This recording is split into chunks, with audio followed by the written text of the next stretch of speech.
అనాథ అనే చీకటి బ్రతుకులు వెలుగు అనే నీ దారిని వెతుకు. ఆ వెలుగునే నీలా ఉన్న బ్రతుకులకు నువ్వు దారిని చూపు.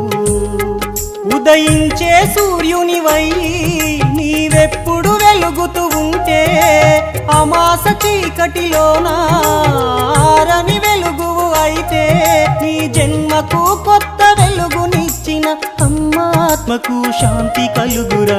అనాథవని నువ్వు బాధపడకురా, ఎవరు లేరని దిగులు పడకురా. అనాథవని నువ్వు బాధపడకురా, ఎవరు లేరని దిగులు పడకురా. నీపై అమ్మకు కక్ష లేదురా, దేవుడేసిన పెద్ద శిక్షరా. అనాథవని నువ్వు బాధపడకురా, ఎవరు లేరని దిగులు పడకురా.